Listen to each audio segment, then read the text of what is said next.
नमस्कार, आपका स्वागत है। जय श्री कृष्ण, राधे राधे। तीज व्रत के दिन ये गुप्त चीज बिना किसी को बताए चुपचाप जरूर खा लेना, जो सुहागन स्त्रियों के लिए ही नहीं बल्कि हर उस महिला के लिए खास है जो अपने वैवाहिक जीवन की खुशहाली, पति की लंबी उम्र और संतान सुख की प्राप्ति चाहती। वो साल की सबसे बड़ी तीज हड़तालिका तीज व्रत के दिन एक चीज जरूर खा लेना। खाने मात्र से ही आपके जीवन में चल रही समस्त परेशानियों से छुटकारा मिल जाएगा। आपके जीवन में जो भी समस्याएं चल रही हैं, धन को लेकर या फिर किसी कारोबार को लेकर, वो हमेशा के लिए समाप्त हो जाएंगी और आपके घर में महादेव माता पार्वती जी की कृपा से इतनी धन दौलत आएगी, संभाल नहीं पाओगे। आने वाली 7 पूछते भी बैठे बैठे खाएंगे। पीढ़ी दर पीढ़ी करेंगे रुपयों पैसों पर राज। बैंक बैलेंस बढ़ता चला जाएगा, वो कभी खत्म होने का नाम नहीं लेगा। आपके घर में जो भी दोष हो, पितृ दोष, राहु दोष, काल सर्प दोष, सभी दोषों से हमेशा के लिए दूर हो जाएगा। देखिए भक्तों, बात ऐसी है कि हमारा काम तो है सिर्फ सही सलाह देने का, हम तो केवल सलाह ही दे सकते हैं। अब आप इसको मानना या ना मानना आपकी मर्जी, लेकिन भक्तों हम तो यही कहेंगे कि अगर मान लोगे तो आपका बेड़ा पार हो जाएगा। भक्तों, हरतालिका तीज हिंदू धर्म में बहुत ही विशेष और शुभ फलदायी मानी जाती है, क्योंकि इस दिन व्रत और पूजा करने के साथ साथ ये एक गुप्त चीज खाने मात्र से जीवन में चल रही समस्त परेशानियों से छुटकारा मिल जाता है। भक्तों, हरतालिका के महत्व की बात करें तो हरतालिका व्रत को बहुत ही खास माना जाता है। अगर कोई श्रद्धा भाव से इसे करता है तो उसकी सभी इच्छाएं पूरी होती हैं। न केवल पति की लंबी आयु मिलती है, बल्कि भगवान शिव और माता पार्वती जी स्वयं घर घर आकर अपने भक्तों को आशीर्वाद देते हैं। खासकर जिनकी संतान प्राप्ति, वैवाहिक सुख और धन संपत्ति की इच्छाएं हैं, उनके लिए ये दिन बहुत लाभकारी है। ये व्रत सुहागन महिलाओं के साथ साथ कुंवारी कन्याएं भी इस व्रत को रखती हैं। इस व्रत से व्यक्ति अपने जीवन के पापों से भी मुक्ति पा सकता है। ठीक उसी में ये चीज खाने से जीवन में सुख, शांति और समृद्धि आती है और आपकी समस्त मनोकामना पूर्ण होती है। वैसे तो हरतालिका तीज का व्रत निर्जला रखा जाता है, लेकिन अगर आप हरतालिका तीज व्रत के दिन ये एक विशेष चीज खा लेते हैं तो आपके घर में धन संपदा इतनी बढ़ जाएगी कि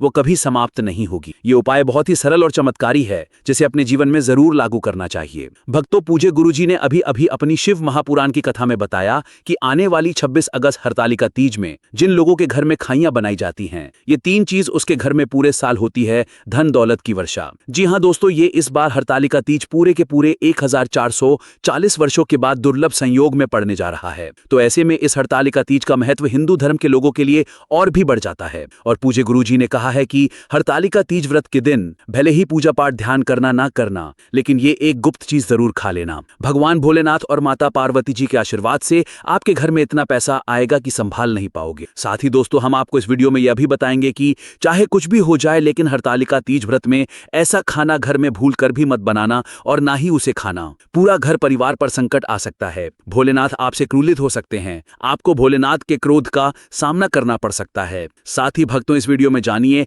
हरतालिका तीज व्रत में ऐसे क्या खाना चाहिए जिससे कि आपके जीवन में भगवान भोलेनाथ तथा माता पार्वती जी की कृपा प्राप्त हो। साथ ही दोस्तों, इस वीडियो में हम आपको यह भी बताएंगे कि भक्तों, हरतालिका तीज का व्रत सभी भक्तों के लिए प्यार की सौगात लेकर आती है। इसलिए इस पवित्र व्रत में भूलकर भी ये 5 काम कभी मत करना, नहीं तो कंगाल होते देर नहीं लगेगी। हरतालिका तीज में आपको ये 5 काम कभी नहीं करने चाहिए। जो भी माताएं बहनें हरतालिका तीज व्रत के दिन इन 5 कामों को करती हैं तो उसकी जिंदगी बर्बाद हो जाती है, घर में कंगाली छा जाती है। और जिस घर में भी ये 5 कार्य होते हैं, माता लक्ष्मी ऐसे घर से हमेशा के लिए छोड़कर चली जाती है। भगवान भोलेनाथ, माता पार्वती ऐसे घर में वास नहीं करते, उसे घर से हमेशा के लिए दूर चले जाते हैं। साथ में हम आपको यह भी बताएंगे कि हरतालिका तीज में अगर आप इन चीजों का दान कर देते हो तो आपके घर में कभी धन की कमी नहीं होगी, हमेशा ही रुपया पैसा आपके घर में आएगा। इसलिए हम आपको जो जानकारी बताते हैं वो बिल्कुल मुफ्त होती है। वीडियो को पूरा देखिए, अधूरा ना छोड़ें। जो लोग वीडियो को आधा अधूरा छोड़कर आगे बढ़ जाते हैं, फिर उन्हें जीवन में कभी सफलता हासिल भी नहीं हो सकती। इसलिए जब भी कोई वीडियो देखें, उसे शुरू से अंत तक पूरा देखा करें। भक्तों, चाहे जो भी हो जाए, लेकिन हरतालिका तीज में एक छोटी सी चीज जरूर खा लेना। यकीन मानिए, यदि अगर आपने खा लिया तो आपको करोड़पति बनने से विधाता भी नहीं रोक सकते। अब कुछ दोस्त ऐसे भी होंगे जो हमारी बातों को हल्के में ले रहे होंगे, क्योंकि उन्हें अभी वास्तुशास्त्र का कोई ज्ञान नहीं है। इसलिए आप इधर उधर के बहकावे में ना आते हुए जो जानकारी आपको बताई जाए उसे ध्यानपूर्वक सुने। जी हाँ, इस बार 1440 वर्षों के बाद हरतालिका तीज व्रत ऐसे शुभ समय में पड़ने जा रहा है जो हिंदू धर्म में सबसे श्रेष्ठ तीज व्रत माना जाता है। इस हरतालिका तीज में किया गया कोई भी उपाय कभी भी निष्फल नहीं जाता, बेकार नहीं जाता, हमेशा लाभ ही लाभ प्रदान करवाता है। चलिए भक्तों, अब हम आपको हरतालिका तीज व्रत की जानकारी दे देते हैं। इस बार 2025 में हरतालिका तीज को लेकर लोगों के मन में बहुत कंफ्यूजन है कि ये व्रत कब रखा जाएगा, 25 या 26 अगस्त को, पूजा कैसे करनी है, शुभ मुहूर्त क्या रहेगा और क्या नहीं खाना है। इस वीडियो में हम आपके सभी सवालों के जवाब देंगे, बस आपको इस वीडियो को पूरा देखना होगा। इन सभी सवालों का उत्तर हम इस वीडियो में देंगे और साथ ही बताएंगे कि वो कौन सी चीज है जो इस दिन आपको जरूर खानी चाहिए। अगर आपने ये खा ली तो धनवान बनने से विधाता भी आपको नहीं रोक सकता।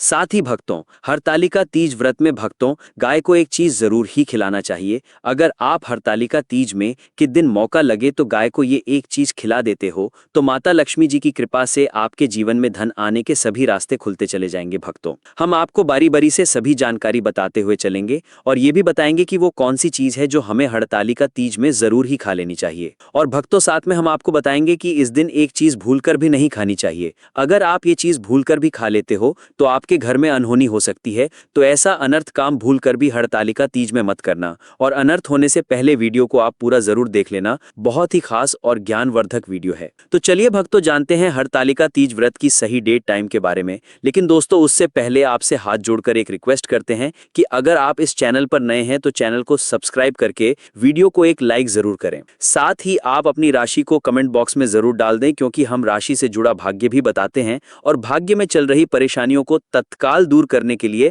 आसान से आसान उपाय कभी बताते हैं। इसलिए भक्तों, अपनी राशि को कमेंट बॉक्स में जरूर ही डाल दें और चैनल पर अगर आप नए हैं तो चैनल को सब्सक्राइब करना ना भूलें, ताकि इसी प्रकार की और भी ज्ञानवर्धक जानकारी आपको प्राप्त होती रहे। तो चलिए भक्तों, जान लेते हैं। चलिए अब हम आपको ये भी बता देते हैं कि व्रत किस दिन रखा जाएगा, पूजा का शुभ मुहूर्त क्या है और किस दिन व्रत का पारण किया जाएगा। हरतालिका तीज 2025 का व्रत 26 अगस्त मंगलवार को रखा जाएगा। ये भाद्रपद मास की शुक्ल पक्ष की तृतीया तिथि पर पड़ रहा है। तृतीया तिथि 25 अगस्त दोपहर 12 और 24 बजे से शुरू होकर 26 अगस्त दोपहर 1 और 55 बजे तक चलती है। चूंकि व्रत सूर्योदय 26 अगस्त से माना जाता है, इसलिए यही दिन व्रत रखा जाएगा। पूजा का शुभ मुहूर्त सुबह का मुहूर्त 26 अगस्त को सुबह 5 और 56 बजे से 8 और 31 बजे तक। इस दौरान पूजा विधि विधिवत की जा सकती है। कालावधि लगभग 2 घंटे 35 मिनट। व्रत पारण व्रत खोलने का समय, व्रत खोलने पारण का समय 27 अगस्त को सूर्योदय के बाद निर्धारित किया गया है।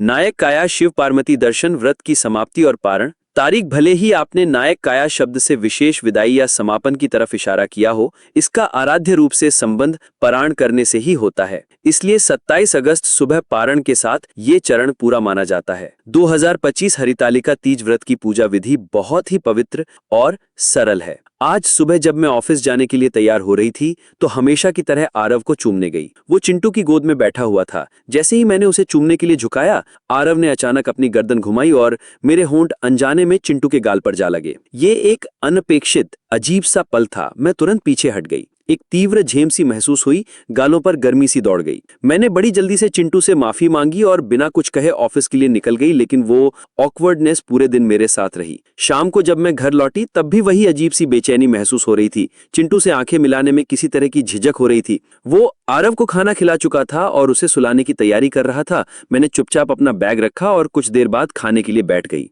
खाने का वक्त बहुत शांत और अजीब था।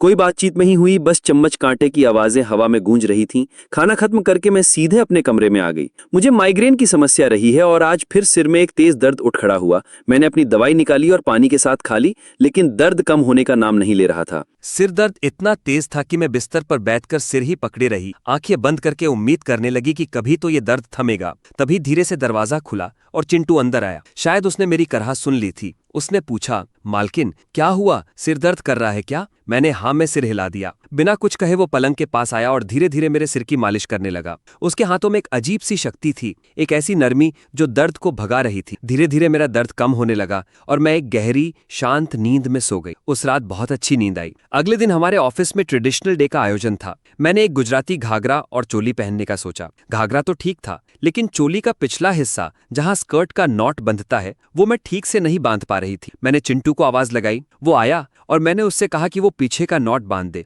मैंने उसे छोटा सा लड़का समझा था, इसलिए मुझे कोई हिचक नहीं हुई। पर जब उसके हाथ अनजाने में मेरी नंगी पीठ पर छू गए तो एक अलग सी सिहरन दौड़ गई। मैंने खुद को संभाला और तैयार होकर बाहर निकलने लगी। तभी चिंटू ने मुझे रोका। अंदर गया और काजल की डिब्बी लेकर आया। बोला, मालकिन थोड़ा सा काजल लगा लीजिए, नजर नहीं लगेगी, आप तो बहुत सुंदर लग रही हैं। मैं मुस्कुरा दी और चल दी। उसी शाम मेरी सहेली प्रिया और उसका बॉयफ्रेंड रोहन मेरे घर आए। प्रिया कुछ दिनों के लिए यहाँ रुकने वाली थी। चिंटू ने बहुत स्वादिष्ट खाना बनाया था। रात को खाने के वक्त प्रिया और रोहन अपने कमरे में ही ड्रिंक कर रहे थे। प्रिया तो बहुत ज्यादा पीकर सो गई, पर रोहन खाना खाने बैठ गया। खाने के दौरान उसने एक टिप्पणी की, प्राची तुम प्रिया से भी ज्यादा सुंदर हो। मैंने उसकी बात को अनसुना कर दिया, पर नजरें उठाकर देखा तो चिंटू गुस्से से रोहन को देख रहा था। रोहन के जाने के बाद चिंटू ने मुझसे कहा, मालकिन आपके ये कैसे दोस्त हैं? उस आदमी की बातें मुझे बिल्कुल अच्छी नहीं लगी। मैंने उसे डांट दिया, चिंटू मैं तुझे घर का सदस्य मानती हूं, पर इसका मतलब ये नहीं कि तू मेहमानों के बारे में कुछ भी बोले। तेरा काम है सेवा करना, सिखाना नहीं। वो चुपचाप चला गया, पर रात को फिर भी वो मेरे लिए पानी लेकर आया। मैंने दवा खाई और सो गई। आज वो मेरे कमरे में सोने नहीं आया, लेकिन सुबह उठी तो वो मेरे बगल में ही सो रहा था। सुबह का नजारा कुछ और ही था। प्रिया बहुत गुस्से में मेरे कमरे में आई। उसने चिंटू को आवाज लगाई। चिंटू आया तो प्रिया ने उस पर आरोप लगाया कि उसने रोहन का हाथ तोड़ दिया है। चिंटू ने शांत होकर कहा, मालकिन मैंने कुछ नहीं किया, रोहन साहब नशे में थे, शायद गिर गए होंगे। प्रिया अभी भी नशे में लग रही थी। मैंने चिंटू की बात मान ली। प्रिया और रोहन वहां से चले गए। चिंटू मुझसे माफी मांगने लगा, पर मुझे पता था कि उसने कुछ गलत नहीं किया था। उस दिन मैंने ऑफिस से छुट्टी ले ली थी। कई दिनों की थकान थी, सोचा थोड़ा आराम करूंगी। नाश्ते के बाद मैं फिर से सो गई। आरव भी मेरे साथ सो गया। उठने के बाद मुझे चाय की तलब हुई। मैंने चिंटू को आवाज दी, पर कोई जवाब नहीं आया। मैं उसे ढूंढते हुए उसके कमरे तक पहुंच गई। दरवाजा खोला था। अंदर झांका तो वो अभी अभी नहाकर बाहर आया था। उसने शर्ट नहीं पहनी थी। ये पहला मौका था जब मैंने उसे इस तरह देखा था। उसका शरीर बेहद मजबूत और ताकतवर था, किसी मूर्ति की तरह उभरा हुआ। मैं हैरान रह गई, अपनी ही जगह पर स्तब्ध खड़ी रह गई। मैं कई सालों बाद किसी पुरुष को इतने करीब से देख रही थी। वो मेरी तरफ देखकर मुस्कुराया, फिर शर्ट पहनने लगा। मैं होश में आई और उससे चाय बनाने के लिए कहकर वहां से चली आई। दोपहर में मैंने अपनी स्किन केयर का रूटीन शुरू किया। शॉर्ट्स और गाउन पहनकर मैं अपने पैरों की वैक्सिंग कर रही थी। तभी एक अनाड़ी मूवमेंट में गरम वैक्स मेरी त्वचा पर गिर गया। जलन के मारे मैं चीख पड़ी। चिंटू तुरंत दौड़ता हुआ आया। उसने मेरे जले हुए पैर पर तुरंत क्रीम लगाई। उसके हाथों का स्पर्श बहुत कोमल था, पर उस पल में वो स्पर्श एक अलग ही सेंसेशन पैदा कर रहा था। मेरे मन में कुछ अजीब से भाव उमड़ रहे थे, जिन्हें समझ पाना मुश्किल था। उसने मेरा दूसरा पैर वैक्स करने में भी मदद की और फिर चेहरे की मसाज भी कर दी। उस दिन की छुट्टी एक अलग ही अनुभव लेकर खत्म हुई। उस रात मैंने चिंटू को अपने कमरे में सोने से मना कर दिया। मैं चाहती थी कि आरव के साथ मेरा कुछ अकेला वक्त बीते, पर धीरे धीरे मैंने अपने अंदर कुछ बदलाव महसूस किए। सुबह उठते ही शरीर में एक अजीब सी अकड़न और दर्द रहने लगा। कुछ दिनों में ये दर्द इतना बढ़ गया कि उठने बैठने में तकलीफ होने लगी। मैंने ऑफिस से एक हफ्ते की छुट्टी ले ली।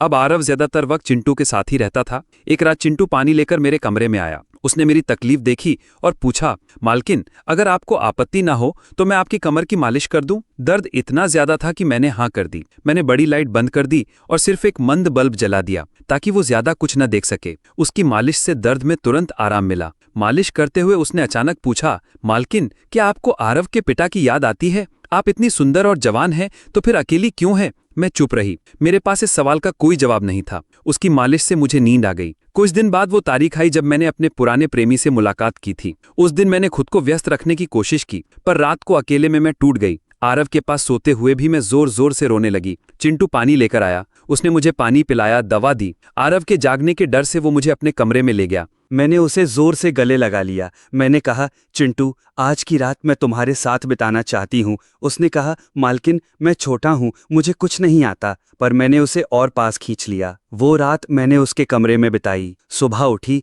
तो वो मेरे पास नहीं था। बाहर आई तो देखा वो आरव को दूध पिला रहा था। उसने हम दोनों का ख्याल रखा था। उस दिन प्रिया मुझसे मिलने आई। उसने चिंटू की तरफ देखा तक नहीं। जाते समय उसने कहा, इस नौकर को जल्दी से निकाल दो, ये जितना मासूम दिखता है उतना है नहीं। मैंने उसकी बात को नज़रअंदाज कर दिया। रात को खाने के बाद चिंटू ने मुझे पानी दिया और आरव को सुला दिया। मैं सो गई। आधी रात को आरव के रोने की आवाज़ सुनकर मेरी नींद खुली, पर फिर आवाज़ बंद हो गई। कुछ देर बाद मेरे कमरे का दरवाज़ा खुला। चिंटू अंदर आया। उसने देखा कि मैं सो रही हूँ या नहीं, और फिर मेरा मोबाइल उठाने लगा। मैंने अचानक लाइट ऑन कर दी। वो चौंक गया। मैंने मोबाइल छीन लिया और पूछा, ये सब क्या है चिंटू? तुम इस वक्त यहाँ क्या कर रहे हो? मैंने उसे एक वीडियो दिखाया जो प्रिया ने मुझे भेजा था। उसमें चिंटू रोहन से हाथापाई कर रहा था। मैंने पूछा, तुमने झूठ क्यों बोला? तुमने रोहन पर हाथ क्यों उठाया? वो बोला, मालकिन जो भी आप पर बुरी नज़र रखेगा मैं उससे यही करूँगा। उस रात रोहन नशे में आपके कमरे में आया था। वो आपके साथ गलत करना चाहता था,